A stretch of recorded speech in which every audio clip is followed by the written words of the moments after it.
With new, gentler scented Clorox disinfecting wipes, clean finally smells as good as it feels on everything from lamps to ceiling fans, even on your kid's toy shark. Oh, ouch. Clorox disinfecting wipes, now available in crisp lemon. Find it on Amazon.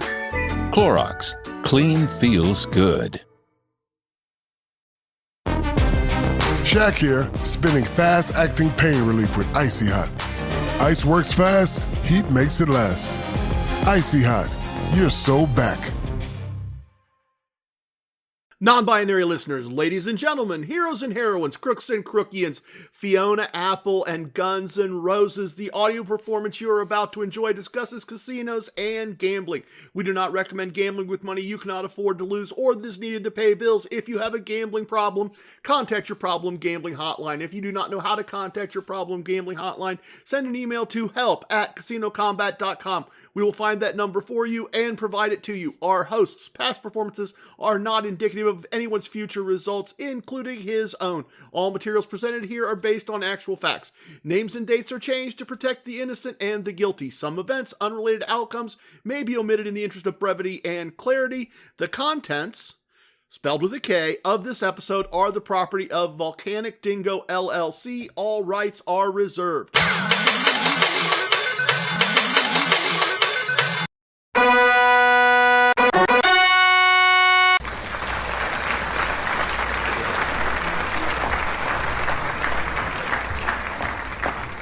It's me, it's TRG, the Ramblin Gambler, just trying to make a living and doing the best I can. Welcome to episode 148 of our Casino Kombat podcast.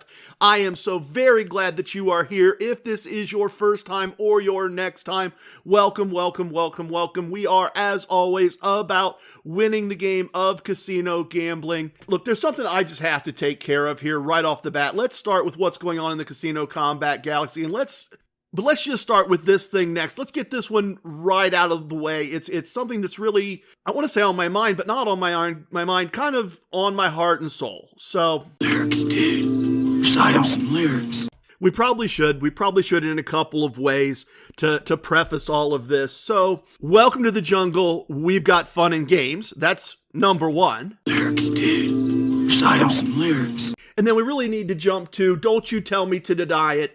I've done wrong and I want to suffer for my sins. I've come to you because I need guidance to be true, and I just don't know. I don't know where to begin. What I need is a good defense because I'm feeling like a criminal, and I need to be redeemed to the ones I've sinned against, and that is all of you. A bit tough to explain.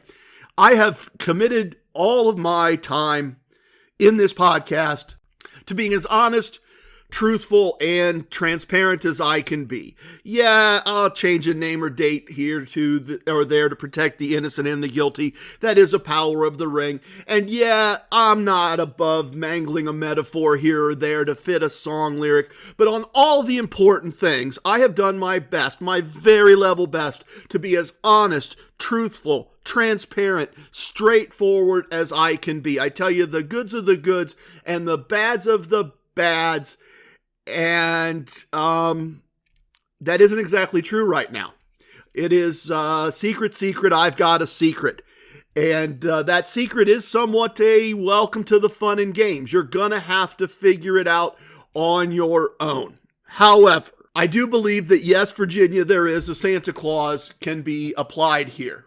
If there are children in the car, press pause. If there are children in the car, press earmuffs. I'm going to count this down for you from 5 to 1. 5, 4, 3, 2, 1. Children should not be around. If they are, that's on you. You've been warned. I think, yes, Virginia, there is a Santa Claus applies here. I have not misled you. I have misled you, but I have not misled you with malice or intent. I've misled you, as some parents might, as it relates to Santa Claus, with what I consider to be good reasons. So I'm putting it out there. Like children, if you figure it out, I will admit it to you. It is, as I said, welcome to the jungle. We have fun and games. It is another game within the podcast or within the podcast family, within the things that have been done and said. And I just want to leave that confession there. I have lied to you. I have lied to you, and I have now told you that I have lied to you, and it is only in one very specific area and about one very specific thing, and I don't think it changes the benefits that we will all get from that. Let's call it a fib. Let's call it a fabrication. Let's call it an invention. But I did. I've been feeling bad about it. Nakatomi Tony will tell you I've been feeling bad about it. So there we have it. I've confessed. I've told the truth. Let's move on with the other parts of this episode. Let's continue to talk about the things going on in the Casino Kombat galaxy at this moment as we spin through the TRG verse. We've got a big event coming up. Our first official formal event. We're going to hang out at Sunset Station from approximately February 28th to March 3rd. If you want to come in a little early, come in a little early. If you want to stay a little late, stay a little late. If you would like to come join us, comps are available to those at appropriate levels of play. All you have to do is email me, trg@casinokombat.com. You know to spell combat with a K. Let me know what dates you'd like to go. I'll ask you a couple other basic pieces of information about you, and we will get those reservations all set up, and I would love to have you join us. We are working on all the details behind the scenes. It should be a great time. Hopefully this is the first of many. There are already a number of you that are going. If you're thinking, oh wait, well I'd like to go, but I don't know if I want to be the only one, and boy, this guy's a little weird sometimes. I don't know if I can hang out with him for an entire weekend. There are plenty of other people that are going to be there. There are plenty of other members of the squad that have committed to attending. It should be a great time. It should be a lot of fun. I'm looking forward to spending that time with all of you that can join us and can attend. The other thing that's going on is that I am acting as a casino concierge now. So if you are joining us and there are other plans you'd like me to make for other things, if there are cruises you'd like me to plan on your behalf, if there are resorts you'd like to go to at some other times in your life, just let me know. We'll be happy to book you to Las Vegas, book you to Atlantic City, book you to a variety of resorts and cruise lines all across North America. And in some cases, maybe be happy to join you if you have a good idea and it fits our schedule. We'll turn it into a bigger squad event if that's something you would like to do as well. What else? I feel like I'm missing something. I feel like I am missing something. Oh, I can't believe I'm missing this. Brand new on Spotify. New episodes have been released. And I say on Spotify, distribution's going to start everywhere. We're going to be with this on all 8 platforms or 9 platforms where you can listen to our Casino Kombat podcast. We're going to be everywhere. But as VPCD recently said, it is exciting. Casino Kombat is now a podcast network. We have more than one episode. We have now the first 4 episodes of Casino Kombat Deep Dive with Katie and Kyle. And what we're going to do here, look, I've said this several times in several ways in several places. I do not know everything about gambling. I just want to. So the direction we're going with Katie and Kyle and their new show, Casino Kombat Deep Dive, is they are going to look at a variety of gambling topics and try to educate, entertain, and inform us about those topics. And sometimes those topics will be things that I've talked about. Sometimes those topics will be things that I've said or explored or invented or that ECE invented in the case of bubble craps. It'll be related to all of us. But it's also going to be topics that I find interesting and they find interesting just related to gambling. We're going to dive into the Fibonacci sequence and how some people apply that to gambling. We're going to dive into ideas and strategies and things like that that are adjacent to what I've created, in some cases that are foundational to what I've created, but are not directly related to every single thing I have said. And we'll do my stuff, we'll do my content as it makes sense, but we're going to explore the larger world of gambling and give us all bite-sized little analyses of various things as it relates to the game of casino gambling. So please, please, please, if ever there was a chance for us to be a squad, the way that podcast is going to succeed is if we lift it up, is if we go out there on Spotify and we listen and we like and we follow and we subscribe and we share and we do all of the things that help the algorithm know that this new podcast exists. And I got to tell you, I do not normally listen to my stuff in the sense that I say it, I hear it when I say it, I hear it again as part of the process of edits in bits and pieces, and I don't normally go out on Spotify and re-listen just to give myself one extra click. But I am going to listen to all of these episodes because I'm picking topics for them and working in a production role with them to have them apply their unique style to things I want to know the answer to things I want to understand better. And I think that's a great way to do it. So it's also a great thing for me to listen to. So the name of the podcast is Casino Kombat Deep Dive. It is available right now on Spotify. It may already be available other places as well. I'm waiting for those updates. We're going to monetize it eventually and help the two of them make a few bucks. It's going to be an excellent resource for all of us. The only thing I want to mention there, other than please listen. Please subscribe. Please follow. Please star, heart, all those other things. That is this. If you have a topic that you would like them to do a deep dive into, if you've always wanted to know more about an aspect of gambling, if you want them to break down major roulette strategies, if you want them to break down the theory of baccarat, if you want to hear their takes on some other aspect of gambling, just let me know.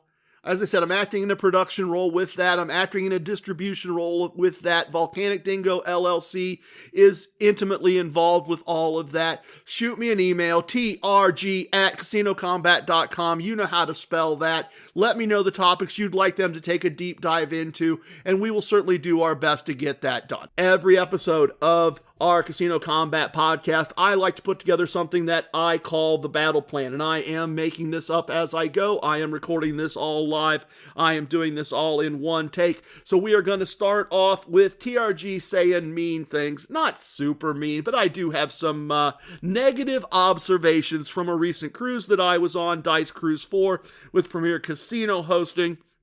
Then we are going to share a moment of casino wisdom and look at an ironic, let's go with ironic, implementation of one of our casino wisdoms. Just real quick, a little bit of education, a little bit of humor there, I suspect, and proof, Mitch, that I can't always get it right, even when I try to do the right things. Then I had a conversation recently with a very, very smart member of our squad, and I'm going to bring that to you in a Core Koncepts segment. And as always, we will finish off with some sips and a story.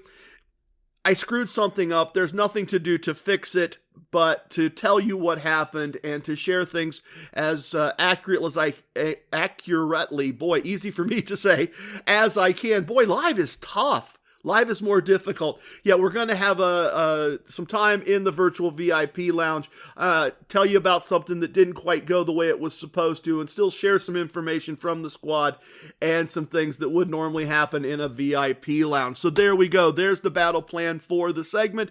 We are going to jump right into things. Remember, in this new era of our Casino Kombat podcast, if you are a new listener, we have exactly 2 rules. The first is, as it hurts no one in a casino, as it hurts no other player, do as you will is the whole of the law. And then the most important rule, rule 2, if you don't know, ask. Too many things now going on in the Casino Kombat galaxy for every single reference to be explained. People feel that it gets in the way of the narrative flow, and I didn't even know I had a narrative flow, but people think that that gets in the way, so I'm not going to digress. If I mention a technique or a resource or something that you're not familiar with, just ask. Ask Google. Google probably knows. Ask in any of our online resources. Ask us in Instagram. Ask us on Twitter. I'm sorry, it's called X now, @Gambler Ramblin. We're there. Ask in the Casino Kombat Squad Facebook group. Ask me, TRG CasinoKombat.com and spell combat with a K.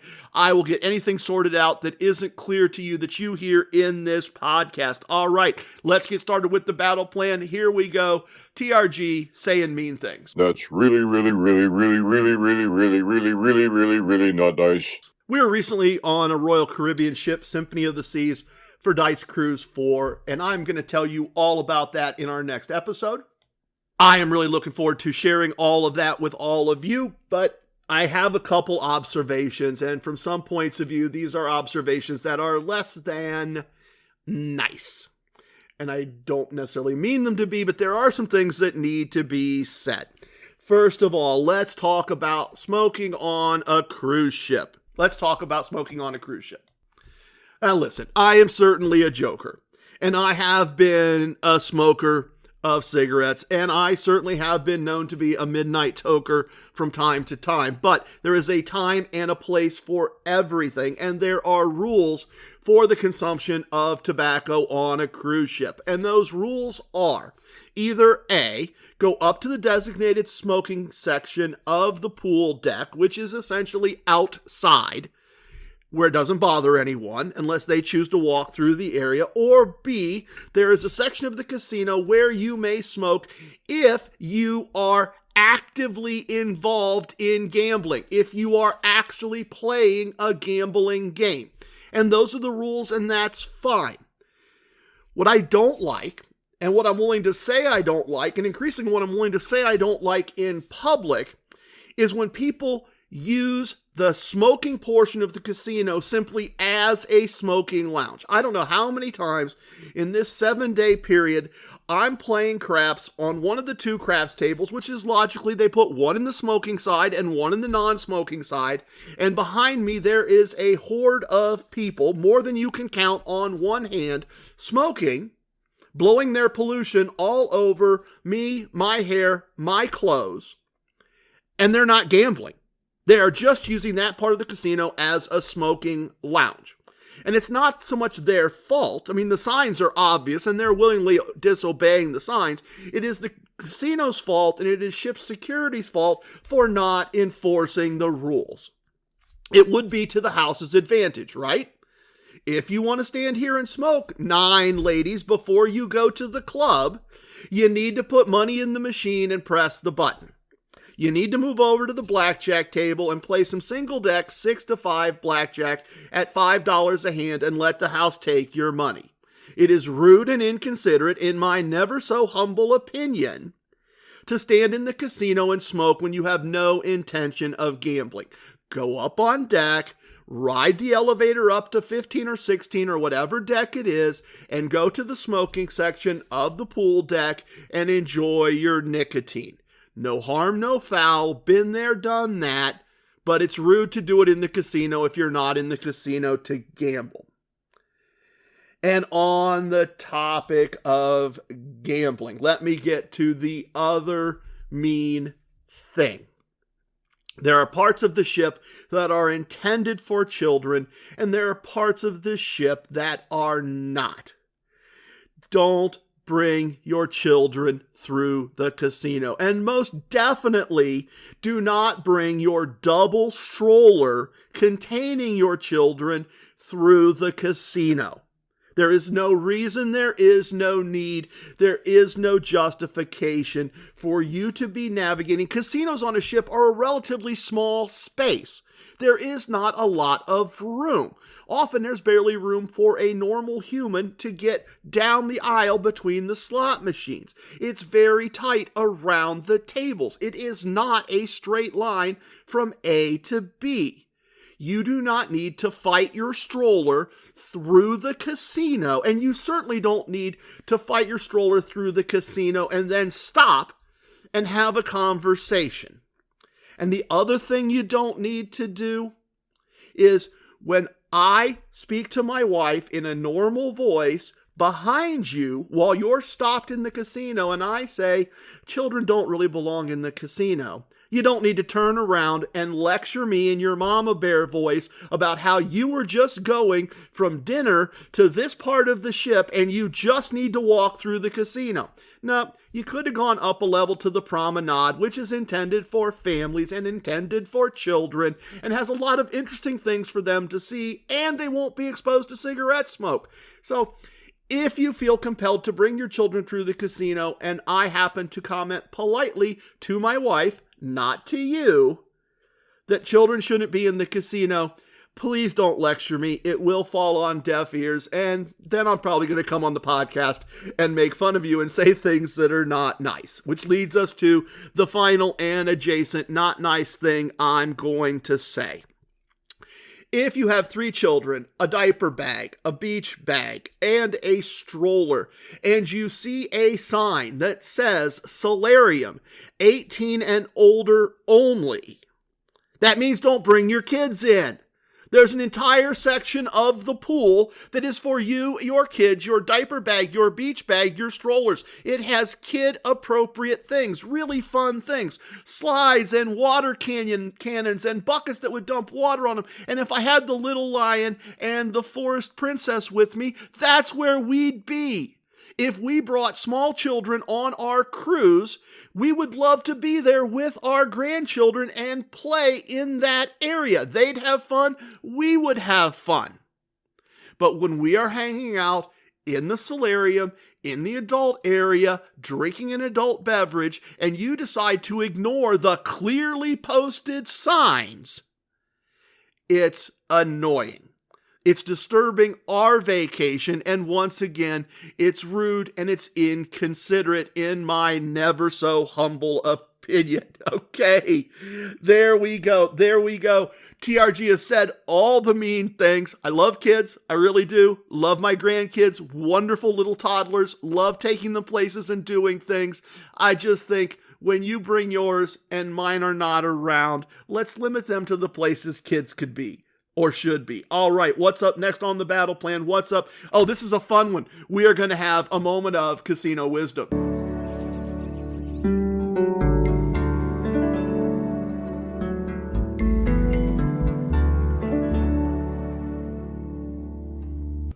Casino wisdom number 61 is very, very simple. Its application is a little more complex and a little more difficult sometimes. But this casino wisdom teaches us very simply, let them do their job. And let me remind you, if you don't remember the story, it's actually a pretty funny story. When my local casino first opened, only been opened a few months, I'm playing blackjack. The dealers are new. The pit bosses are new. Everyone's new. And the dealer plays out her hand, and she has a total of 16. And there are a couple aces mixed in there. And so thinking that I'm being funny, thinking that I'm being amusing, when she turns over the next card and says 16, I say, or 36, because if you added another 10, it would be 26, and another 10, it would be 36. It's 16. I think this is going to be obvious. It's obvious to all the other players at the table that I'm telling a joke. And she looks and she goes, "You're right. You're right." And I go, no, and I get cut off hard. Pit boss comes over, 3 aggressive steps, puts his hands up in the air right in front of me and says, Sir, let us do our job. Well, there's nothing I can do at this point. There is nothing in my mind I can do at this point. I am snickering. The other experienced players at the table with me are snickering. We know that this is 16. And so she counts again, and he counts again, and they confer in whispers, and we're letting them do their job. And they call over another pit boss, and the other pit boss confers. And they agree that obviously this is 36, and they proceed to pay the rest of the table. And I learned in that moment that I needed to just let them do their job. It's their job to run the game and to run it properly. And it's my job to play the game according to the rules and play the game properly. And if at some point those two things intersect, and it is to my disadvantage the way they are playing the game or running the game, it's my obligation to let them do their job by pointing out that they have not paid me enough. And conversely, and I've had some conversations with some very smart people about this, conversely, If they pay me incorrectly and then catch it, it's my job to make it right. And if they don't catch it, it is not my job to correct them. Some very, very smart gamblers just confirmed that same thought to me in a variety of ways. But I want to share just a fun one with you, having reminded you about the casino wisdom and reminded you that we should simply let them do their job. Let me share a funny one where I tried to do that with the best of intentions, and then it led to a hero and crook moment that I didn't find a way to resolve. So that is right out there right away.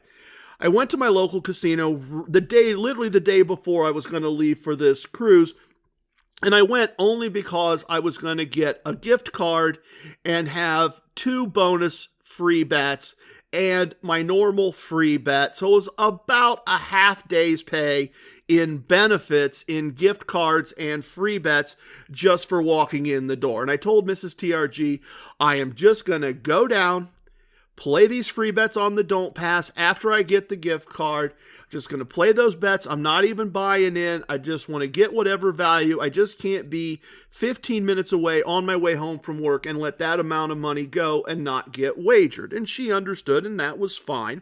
And so I did all that. I get my gift card, print out my little slips, put the first small little bet on the Don't Pass line, and I get paid. Next bet on the Don't Pass line, and I don't get paid. And I put the third bet out, and I look over at the dealer across from me, and he has, as craps dealers will, he has a pile of white chips, he has a pile of red chips, he has a pile of green chips, and in the middle of his stack of red chips, there are 2 green chips. He's a relatively new dealer, and he's very sensitive and combative when you point out a mistake. Not when I point out mistakes. I try to just let him do his job. But when other people point out that he's done something incorrectly, he gets really defensive. And his boss is standing behind him, and I just thought in the moment, I don't need to correct him. I don't need to say, oh, hey, you've got some green chips in your red chips. I should just let him do his job. Why point this out in front of his boss? Why let him get defensive about it? It's none of my business. I should just let him do his job. So I did. Dice roll a few more times. Some money gets paid in. Some money gets collected. All those things happen. And then Big Red shows up. The hand is over. I've won. And he's getting ready to pay out my piece of paper. He looks at it. He confirms the amount of the wager.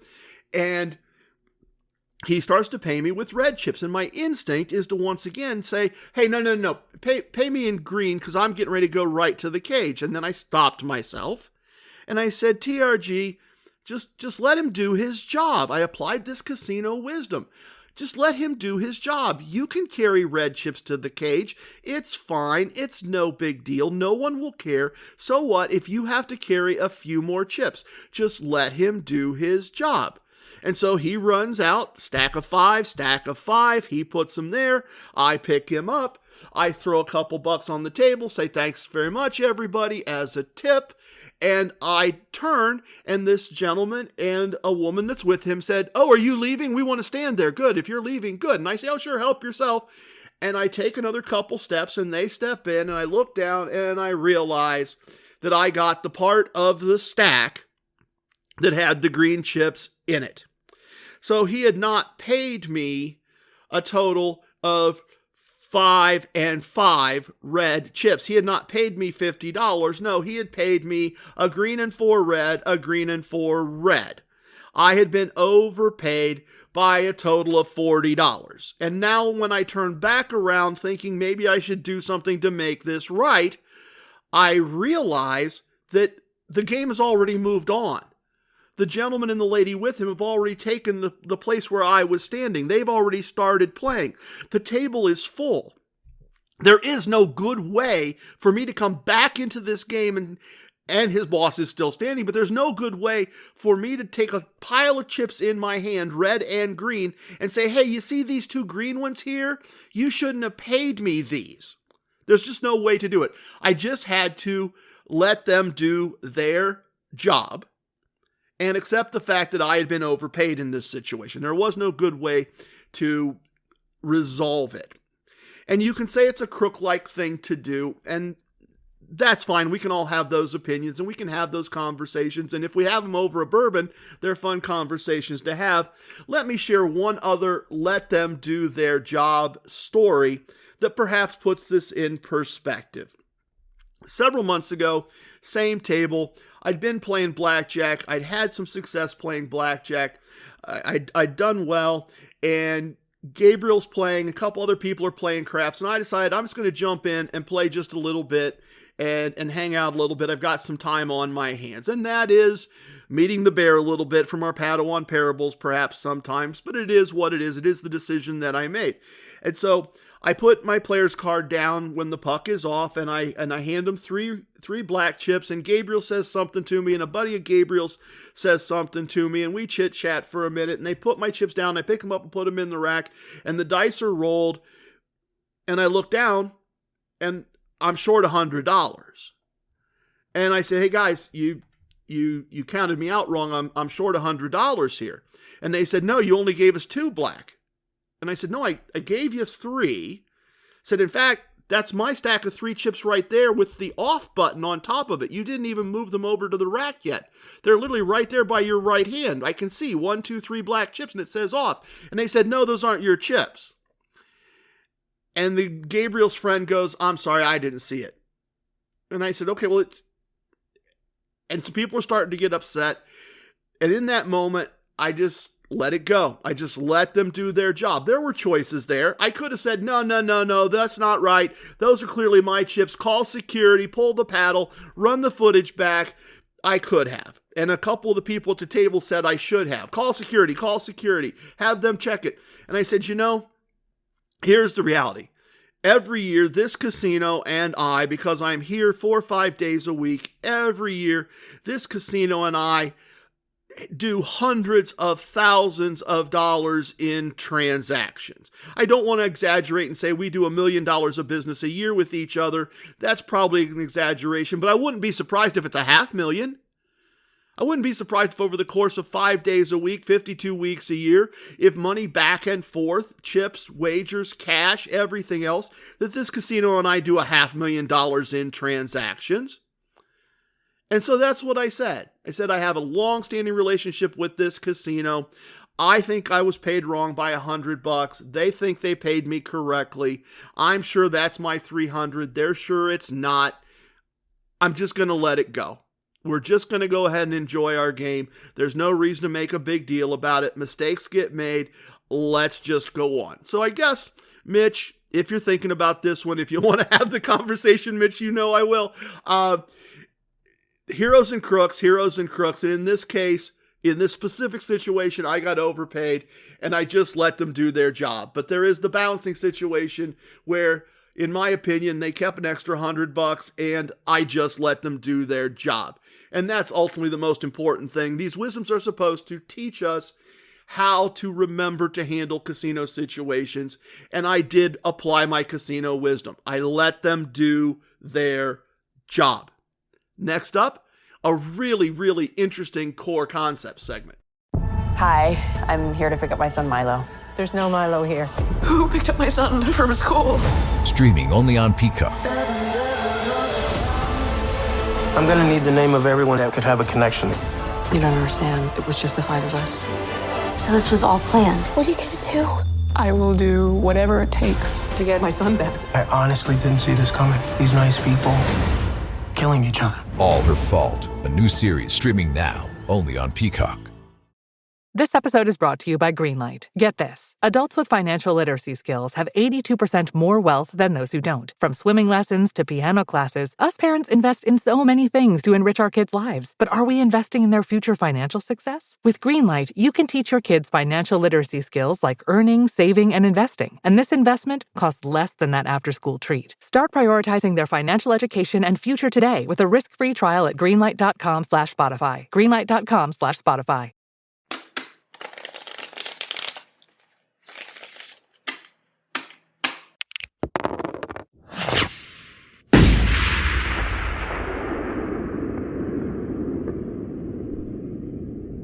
The core concepts of Casino Kombat are the fundamental ideas that I feel are essential to winning the game of casino gambling. And one of those core concepts is to always make wagers with the smallest possible house advantage. And I'm not going to run through the rest of the core concepts. It's good for us to do that from time to time, but I feel like we've done it a couple episodes recently, so I'll let the rest of them sit for now. And I want to focus today on this idea of always making wagers with the smallest possible house advantage, because I got some education recently. I've always said I don't know everything about gambling. I just want to. And I was sitting under someone else's learning tree recently, and this topic came up, and I wanted to share that with you. I wanted to have that conversation that there are exceptions to every rule. And sometimes those exceptions occur for good reason. Sometimes there's logic behind those exceptions.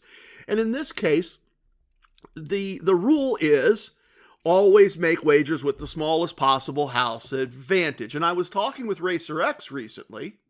Unknown to Speed, Racer X is his older brother Rex, who ran away from home years ago. And we got talking about free bet blackjack. I played free bet blackjack, as you may recall, in Las Vegas during my Craps for the Cure visit. Really liked the game. Really willing to give up a little bit of house advantage compared to regular blackjack to get bankroll and buy-in protection. I think that makes a lot of sense. And so I was talking with Racer X, and he says, oh, I know what you mean. I really like that game. I like that game a lot. And the basic strategy is easier than blackjack basic strategy. And then he continues, and he says, and I always play the side bet. I don't normally play side bets, but on that game, I always play the side bet. And I said, okay, I don't usually play side bets. Those aren't usually good bets. I proceeded to say, I have the core concepts and I like to make bets with the smallest possible house advantage. And he said, yes, but that's the game, free bet blackjack. That's the game where you need to break that rule. So let me explain the side bet that he's talking about, and then I'll give you his logic. Little tease there. I'll give you his logic in just a second, but let me explain the side bet that he's referring to.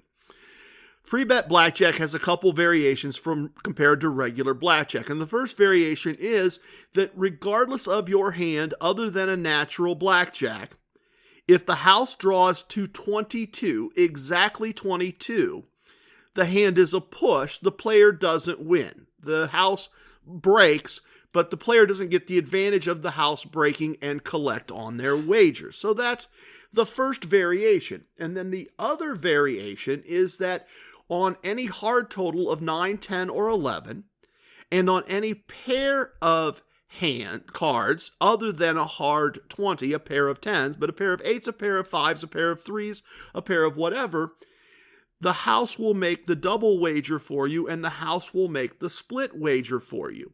And they do that by showing the camera that they're making the bets by putting out a little gold-colored disc. And the side bet that almost always occurs on this game is called the pot of gold side bet.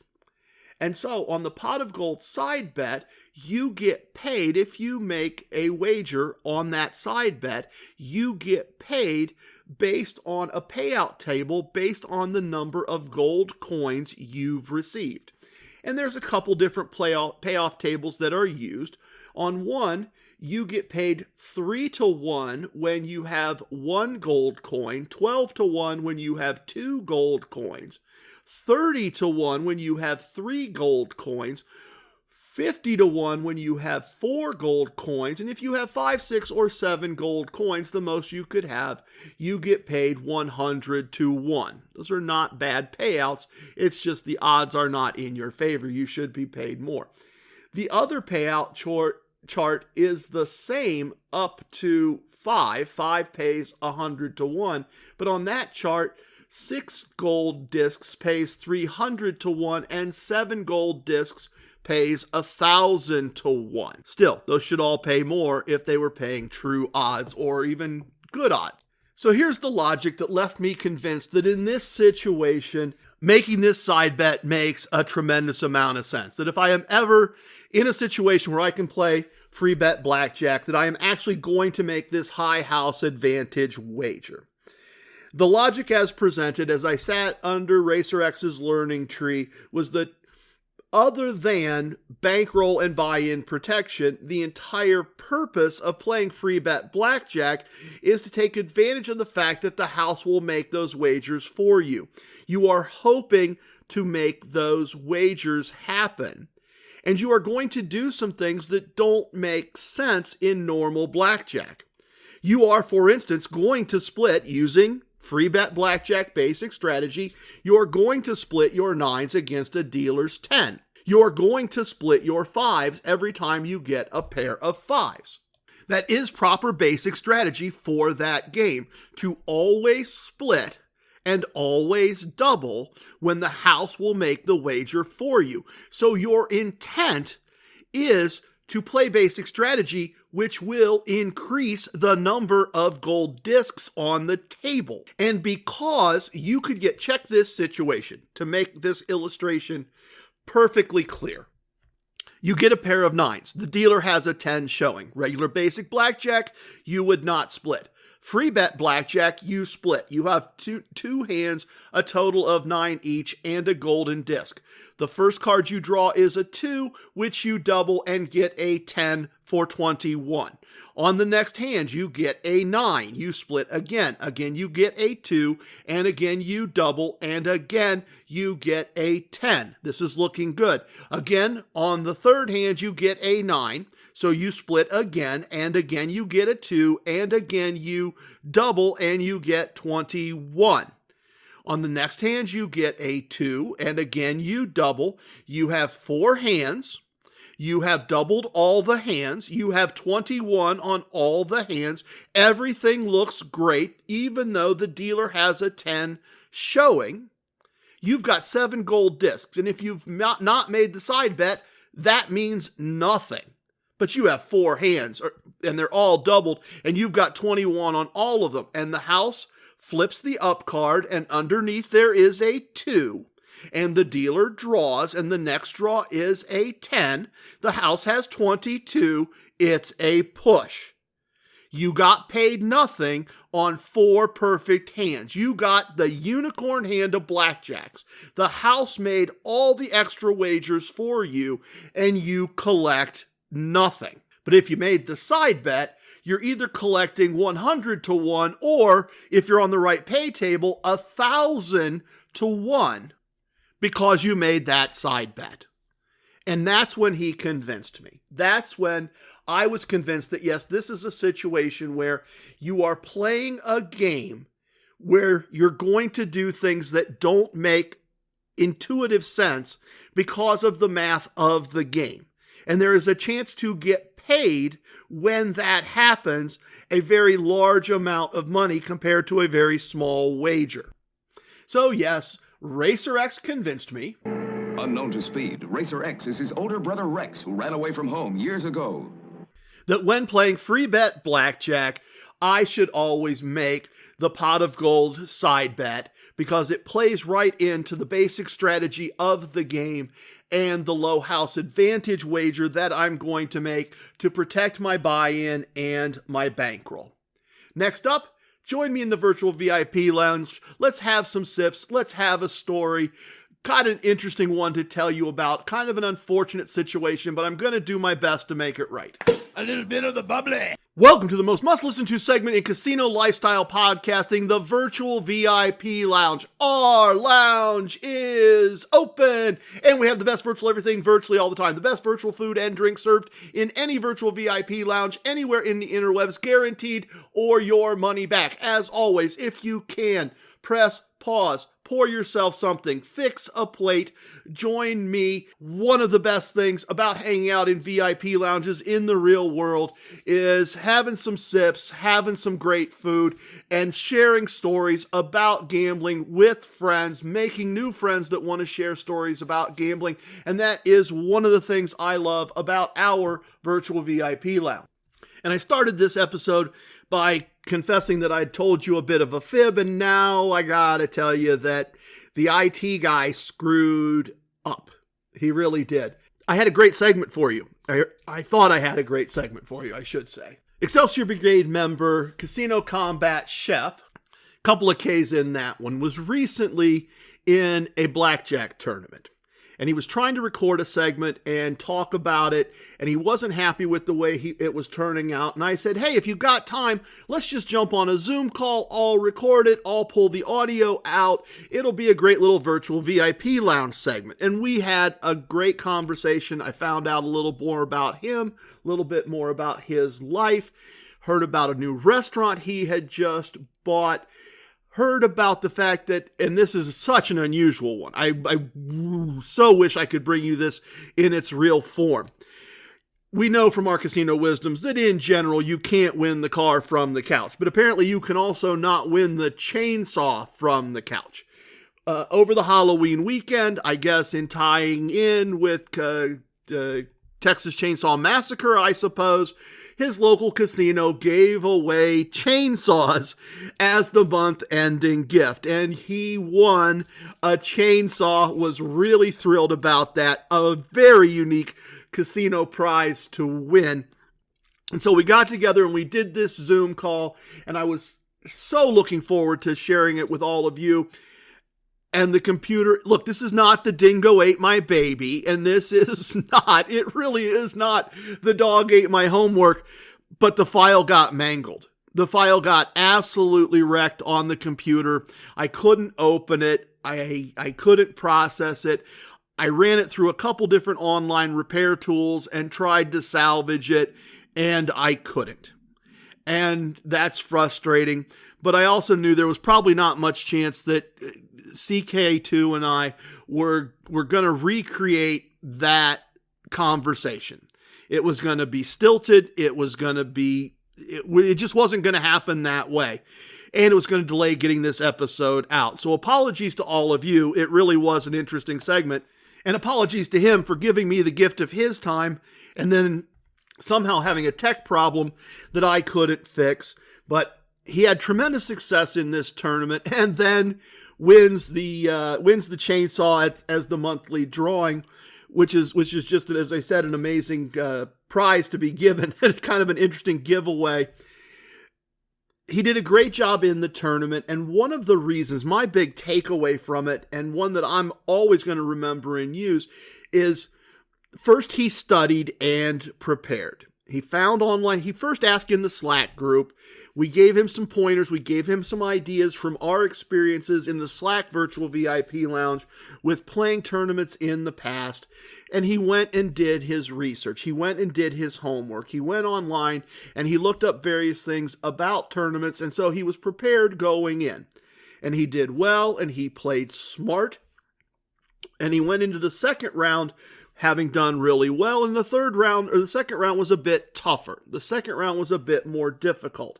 He was trying to hold his own against people with a bigger stack of chips than he had as he got to the last few steps. But as I said, he had done his research. He had done his homework. He was prepared in a very Casino Kombat way. And one of the things he knew was that surrender was allowed. Even though that casino doesn't normally allow surrender, and if you're not familiar, in blackjack, you surrender your hand, and when you surrender your hand, you're essentially giving up before taking any cards, and before seeing the second house card, you're just saying, I give up, I lose, and they only take half of your wager. So if you were in Atlantic City at Bally's or Ocean and you made a $10 blackjack wager and you had a 10 and a 6 and the house had a 10, you would draw a line as a gesture behind your wager, and they would take $5 and they would tap it on top of your remaining $5 and they would put that in the house's rack, and you would take your $5 and you would be out of the hand regardless of how it turned out. It is a player advantage thing to do. Doesn't really apply in most situations in a tournament, but it's an unusual rule. And our Excelsior Brigade squad mate had made sure he understood the rules and he knew that surrender was allowed. So on the last hand of the second round, a round that he is not losing and is not going to advance to the third round, other players are well ahead of him, and the first player goes all in, and the second player goes all in, and Casino Kombat Khief has no choice but to go all in and hope. And he looks at the situation, and he looks at his cards, and he looks at their cards. He looks at the dealer's cards. They play the first hand. Second player plays the second hand. They get to him, and he looks at the pit boss and says, am I correct? The rules say I can surrender? And the pit boss says yes. And he surrenders, and the house takes half his wager. And then the house proceeds to draw to 21, wiping out both of the other players who are all in, and leaving him with a very small amount of chips, but no one else remains in the game. No one else remains to play. He is the only player left standing only because he knew the rules, and he used the rules to his advantage, and he surrendered, and that allowed him to move to the next round, to move to the third round. And he didn't make it to the money part of the tournament, but that is very, very, very smart play. That is very, very smart tournament play, and it shows us something very important. We can be the most educated player by making sure we understand all of the rules and surrendering to keep something when you have no chance of winning another way is a very, very smart play, a very, very wise play. And that is a story I will always remember and a rule I will always check in every tournament that I play.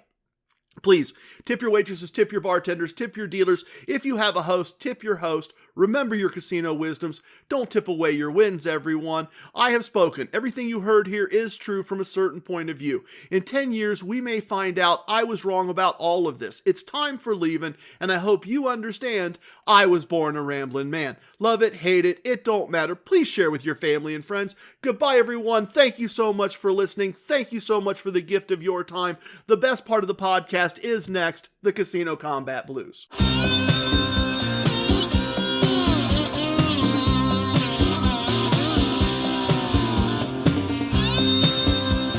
For Atlantic City Empress, Casino Kombat's ace. There are profits in the casino tonight, I can feel it in my bones. I had a premonition, you should probably play alone. I know the house has that advantage, but that's part of the thrill.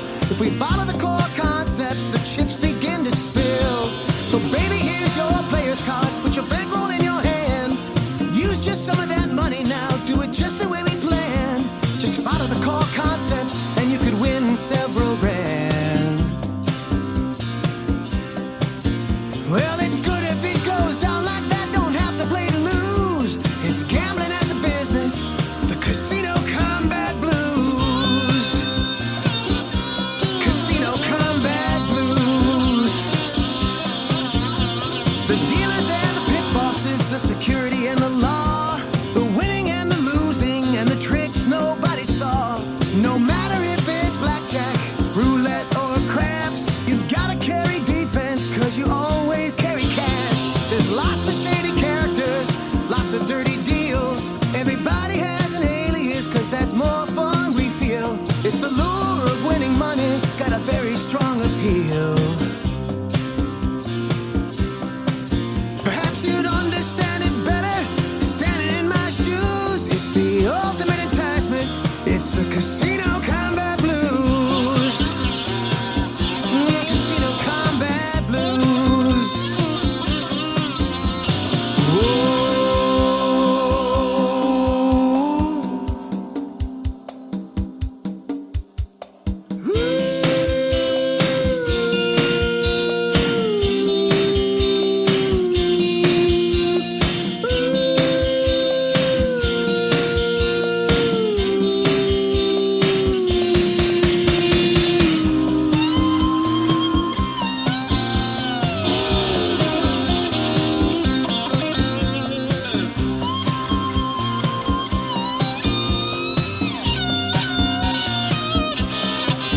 You don't see it in the headlines, you don't hear it every day. No one's trying to stop us, and we don't need to go away. We can gamble in Atlantic City, we can gamble in LA, we can gamble out in Vegas. I mean, we're here to stay. Gambling's propping up the budgets of folks like me and you.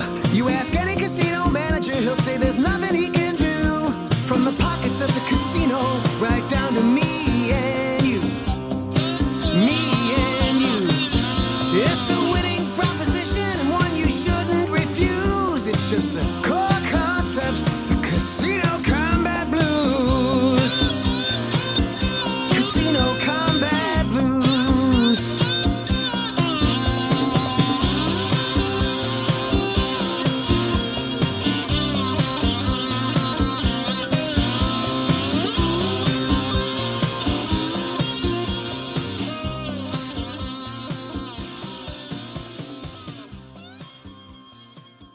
Mint is still $15 a month for premium wireless. And if you haven't made the switch yet, here are 15 reasons why you should. 1, it's $15 a month. 2, seriously, it's $15 a month. 3, no big contracts. 4, I use it. 5, my mom uses it. Are you playing me off? That's what's happening, right? Okay, give it a try at mintmobile.com/switch. Upfront payment of $45 for 3-month plan, $15 per month equivalent required. New customer offer first 3 months only. Then full price plan options available. Taxes and fees extra. See mintmobile.com.